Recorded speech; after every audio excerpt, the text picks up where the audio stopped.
While Uzodinma is celebrating his 1 year anniversary, we know that APC governors, President Muhammadu Buhari, and other prominent politicians are due to storm Imo State. We know the celebration started, it took off yesterday, the 14th of March. It kick-started yesterday. Uzodinma called all the people of Imo State to celebrate with him. But you know, the reactions that came was that it's only APC loyalists that will actually celebrate with him, because he's celebrating. What is he celebrating? His Supreme Court victory. Not that the people voted for him, not that the people chose him, but he's celebrating his Supreme Court victory for 1 year now.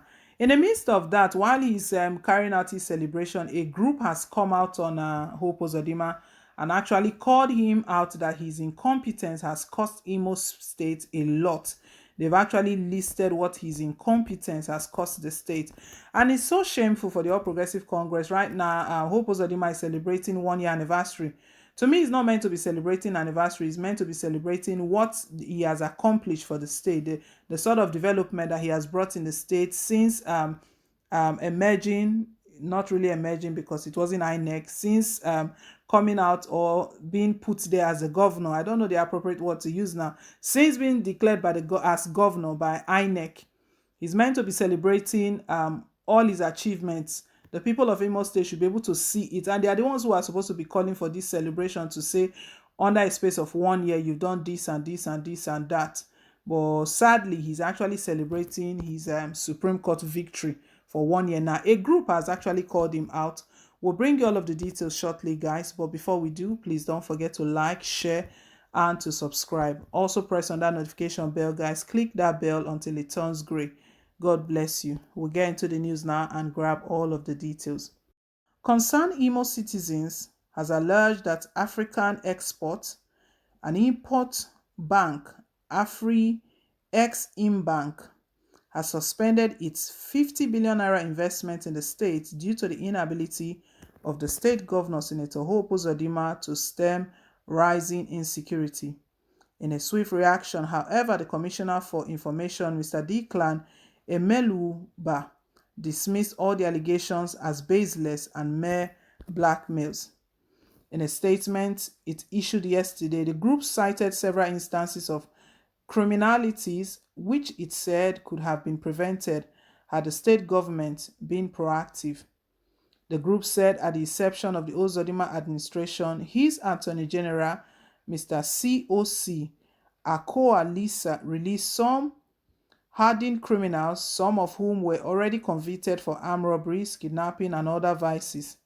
The group said since the release of these criminals, there had been a sharp rise in criminalities like armed robberies, kidnapping, killing of law enforcement officers, and prominent citizens of the state. It claimed that due to the rising insecurity in the state, Afri Ex-Im Bank had suspended its 50 billion naira investment in the state. The group listed instances of insecurity in Imo State to include the killing of 2 brothers by unknown assailants who made away with their vehicle near the vicinity of Imo State University, the kidnapping of a Catholic priest, Reverend Father Valentine Eziogu, while attending the funeral of his father, as well as the killing of 2 policemen at Olu. The group also alleged that there had been unprecedented rise in illegal oil bunkering in the oil-producing communities in Egbema and Uguta. It stated that the anti-oil bunkering committee set up by the state government itself is profiting from the illegal business. Besides the huge revenue losses to the government, there are monumental environmental hazards associated with the illegal bunkering activities perpetrated by this notorious Imo State Anti-Oil Bunkering Committee, it added. It accused the governor of spending local government allocations without recourse to exempt law on the local government funds administration. He said, there has never been JAAC, Joint Account Allocation Committee, for the administration of local government funds as required by law. Instead, the local government directors of administrations are coerced to sign away the monthly allocations to the governor's pleasure. These can be verified. So all the allocations that accrued the 27 local government areas for this 1 year was spent solely by the governor without any visible evidence of projects executed. At present, the local government workers are owed 3 months' salary arrears, despite the fact FAAC have not failed at any time to remit funds due to the 27 local government areas of Imo State. On insecurity, the commissioner said that the state attorney general has no power to release anybody from prison, so he couldn't have released anybody. What happened was that in the wake of COVID-19 in early 2020, there came the need for the decongestion of the prisons. So the governor, using his prerogative of mercy, authorized the release of some inmates who satisfies some condition, including staying long time in detention as awaiting trial without conviction. The Chief Judge of the state, in accordance with His Excellency, directed release of the affected inmates.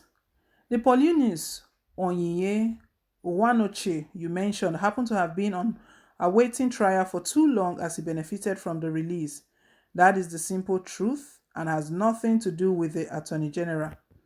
Now, the claim that the release of this one man has escalated crime in the state cannot stand any logic because when he was in detention for many years, crime did not disappear in the state.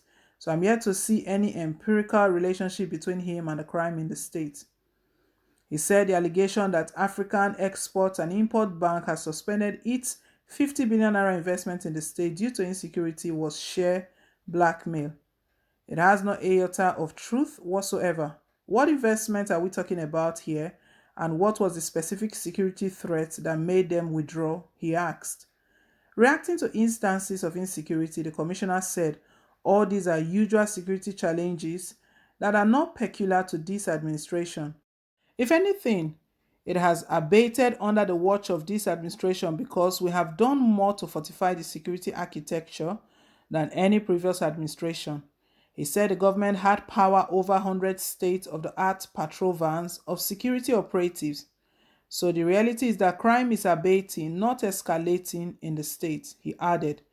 He also dismissed the claim that illegal oil bunkering was the rise, saying this is a total fabrication. According to him, the incidence of oil bunkering is reducing in the state. The commissioner said the Uzodinma's administration had not tampered with local government funds. Emeluba also said that the state government enjoyed cordial relationship with international agencies working in the state. On non-payment of workers' salaries and pension, the commissioner said the government is not owing any salary or pension. One thing we should know is that these commissioners who are speaking for the governor, they will not speak against Uzodinma, so we shouldn't expect anything negative. So even all the concerns that this group has highlighted and the concerns they've raised, that is Uzodinma's incompetence that has caused the state to lose all of this investment, they will always defend it. But anyway, guys, let's hear your own take. Let's hear what you think down below in the comment section. Thank you once again for staying tuned. Please don't forget to like, share, and to subscribe.